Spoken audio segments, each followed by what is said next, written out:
Hi, this is Rachelle with Live in Vibrancy, and I was asked to do a video about processing emotions and what this actually is. And I do see a lot of confusion about this. So let's say, for example, I feel angry. Something triggers anger in me. So, what would happen to process this is as the anger comes up, I would take more of a self inquiry position. So rather than responding from the anger, I am going to notice the anger happening in my body. And having noticed it in my body, I'm going to come into the present moment and be really present with the sensations that are in my body of the anger.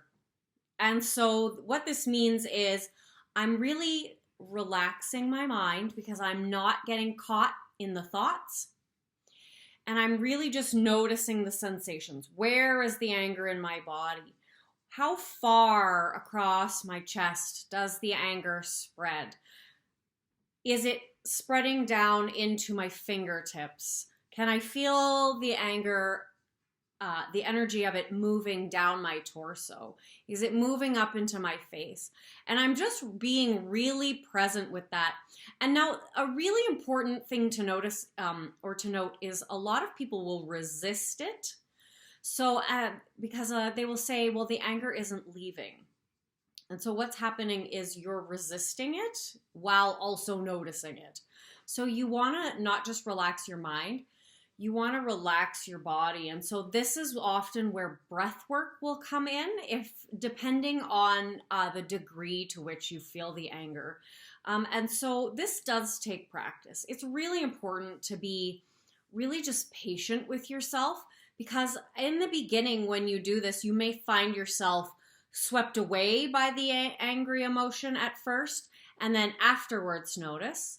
And then maybe halfway into being swept by the anger, you'll notice that, oh, I'm caught up in this anger. And then with practice, you will notice the anger as soon as it begins to flourish in your body.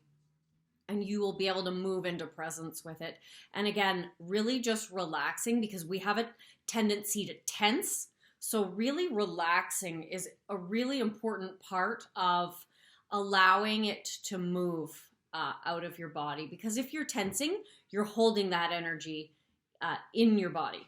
And so this is why it's not leaving. This is why it's lasting so long. And a lot of times this has to do with the story that's connected to whatever emotion you're experiencing. And again, so this is why it's important to relax your mind. And so as you do this, this will begin to allow you to no longer be swept away by your emotions.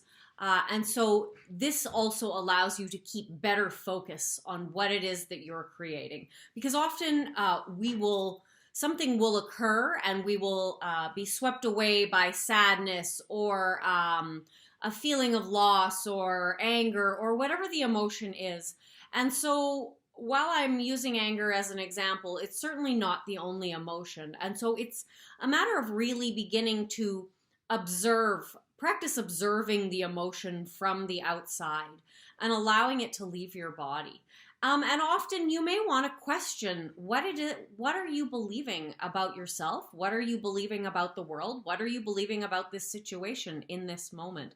Because it's important to recognize that not only is this an emotional experience that you're having, but there are beliefs and perceptions that are connected to this, that in essence are keeping this going in your life.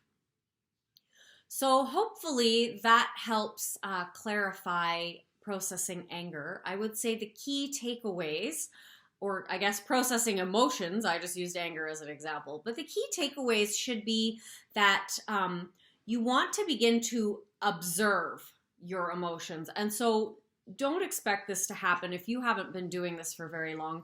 Don't expect this to happen immediately. Understand it's a process because you have habitually responded a certain way, or been swept away by your emotions and responded from this place. And so it's going to take you a moment to get used to noticing the sensations. And that really does come with just moving into the presence of that sensation. And then relaxing, because the biggest thing that I see is that most people, they are not used to letting it, this emotion be in their body. And so this is essentially where you're going to ask yourself, can I let this be here? And just like using that breath work to relax. Can I let this be here? Can I let this be here? And neuroscience tells us it only takes about 90 seconds once you actually really start to allow the feeling. And it is just really that resistance or connecting it to a story that keeps it in play. And so when circumstances come up and it seems like your manifestation isn't going to happen, it doesn't matter whether it's fear or whether it's feeling unworthy or whatever it is that comes up in for you, recognizing what is this I'm feeling in my body? What is this I'm believing about myself? These are the key things that pull you out of your manifestation. So it's important to be able to, if you want to realign again, these are the key things that will allow you to begin to shift back. What perception is it that I'm operating from? Because your perception is in essence the structure of your mind. So you can change the thoughts, but if you have not changed the structure of your mind will give you different thoughts within that same structure. So hopefully this answers your question, some of the questions that some of you have had regarding what to actually do with the emotions and how to process them out. Because confidence really is built on being able to enter a tense or stressful moment and know that you will be able to handle it and come out okay. This is actually true confidence and fearlessness. So yeah, I just wanted to clarify that for a lot of you. And if you found this content helpful, don't forget to share, like, and subscribe, and live as though you can't fail.